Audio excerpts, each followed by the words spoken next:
So at my final stop for the day, my final national park site for the day, and this is another somber one. I just came from Johnstown flood, and now I'm just down the road about a half hour away. This is Flight 93 National Memorial, and this is my second time here. I was here years ago, before the national park stuff was built, like the memorial and all the structures and stuff, so it was still just an empty field.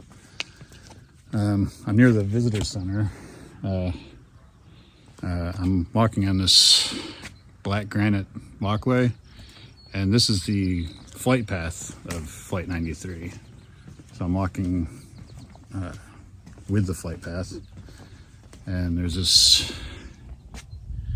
very large structure. Okay. This is the visitor center itself.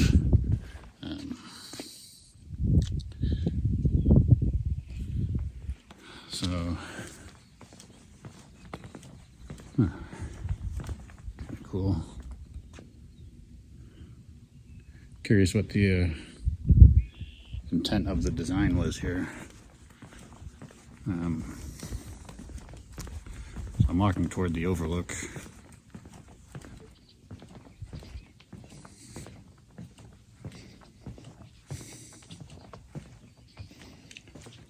So you can see off in the distance over in here is the crash site.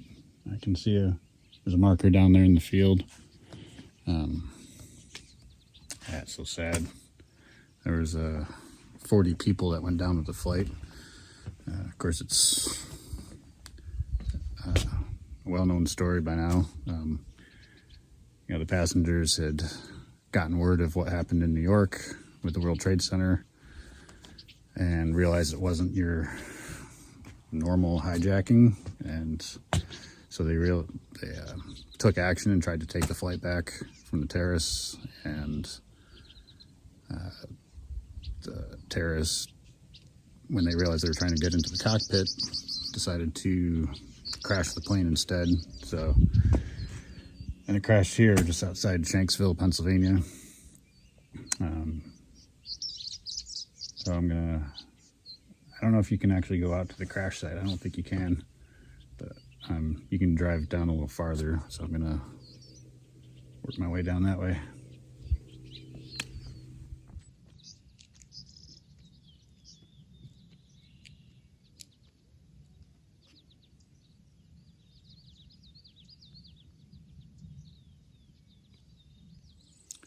Alright, so I made it down to the Memorial Plaza, which is right next to the crash site.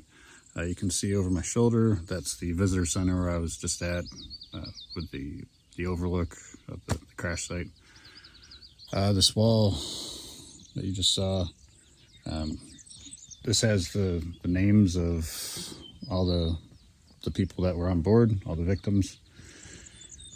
So there's a engraved marble panel for each one, all 40, and I didn't realize before there was a woman on board who was actually pregnant. So I was like, it was sad. Just a sad day. But you can see the visitor center, and the black granite walkway continues. This was the flight path from there down to here. And then there's a hemlock gate, and the black granite ends. I'm gonna get a shot through this. And there's a grassy path that continues on, and at the end of it, there's a boulder which marks the impact site. And it's maybe 100 yards away. It's a 17-ton piece of sandstone, I believe. If I go around the corner, you can see not really a better view over here, but it's like out there in the distance is the impact site. and you're not allowed out there. I did talk to a ranger, and so the site is considered hallowed ground, and so the family of those that died decided that they didn't want access to the site. And he said, a couple decades from now, they might change their mind and want people to be able to visit the site. But as for right now, you're not allowed out to the actual impact site, which is completely understandable.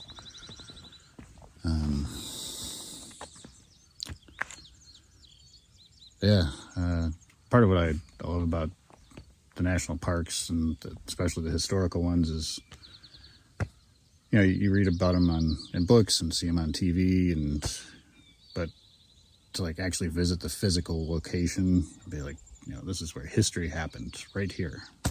It's just it's a really cool feeling. So yeah, that about wraps up this video about the national parks of central Pennsylvania.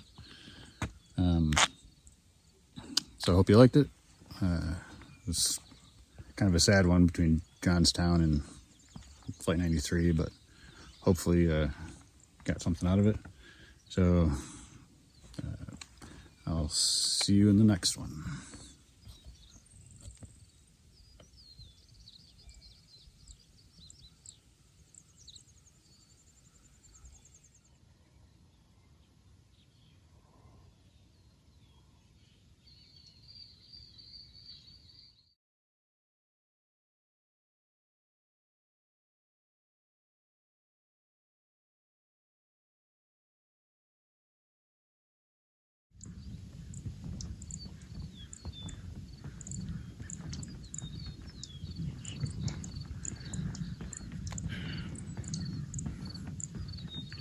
One last little thing from Flight 93.